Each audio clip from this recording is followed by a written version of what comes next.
Alain, j'avoue que je ne sais plus, ça fait combien de fois qu'on se retrouve avec toi sur le plateau? Ça doit dépasser 10 fois. Ben, tu sais, on dit toujours l'abondance des biens ne nuit pas. Voilà. Tant que ce que nous mangeons est sucré, il faut continuer À le manger. Voilà. Alain, allons tout de suite, allons droit au but. Le tout dernier, Le sanglot de l'homme noir. Le résumé. Mais Le sanglot de l'homme noir est un livre qui permet de réfléchir sur notre humanité en tant qu'individu noir. Je pars du constat que pendant longtemps, nous avons parfois hypothéqué notre avenir à force de pleurer sur les malheurs du passé. Oui. C'est vrai qu'il faut enseigner le passé, c'est vrai qu'il faut apprendre du passé quelque chose, mais il faut s'occuper du présent, il faut traiter les injustices sociales, il faut traiter les inégalités. Et c'est moi, mon combat consiste à faire de sorte que mon présent soit vivable afin que l'avenir que j'avais laissé à mes enfants devienne radieux. Donc Le sanglot de l'homme noir, c'est un livre de conscience, de conscientisation et puis d'énergie. Ça demande à l'homme noir d'être debout et de ne pas trop se lamenter. Debout avec les larmes? Debout, non pas avec les larmes séchées, parce que si vous êtes debout avec les larmes, ça veut dire que vous êtes un homme qui pleure en marchant. Je préfère un homme assis qui ne marche pas et qui ne pleure pas, mais au moins il réfléchit. Donc Le sanglot de l'homme noir, ce n'est pas demander aux Africains de pleurer, c'est leur demander de sécher les larmes et de commencer à travailler pour un meilleur présent.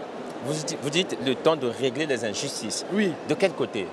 Je pense que les injustices doivent être réglées déjà du côté du fonctionnement de la société. Si vous avez par exemple un quartier qui est quelque sorte pourri, les rues pleines de boue, ainsi de suite, travaillons ensemble pour que l'environnement soit vivable. Si vous avez par exemple un problème de sécurité, de santé, travaillons pour que ce problème soit réglé. Si vous avez un problème de tribalisme, par exemple, ça c'est un problème concret.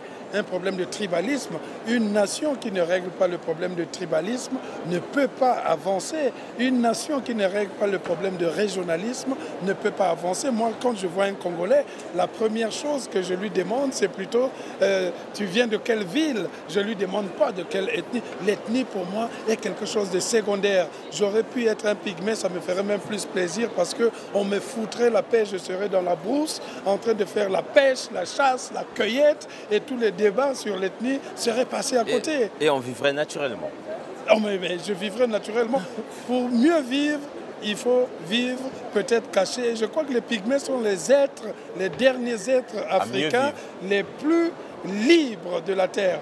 Parce qu'ils ne sont pas pollués par les questions philosophiques. Ils vivent la philosophie au présent. Mais nous sommes là en train de faire du catéchisme intellectuel. Je demande aux Africains à arrêter le catéchisme. Revenez aux fondamentaux.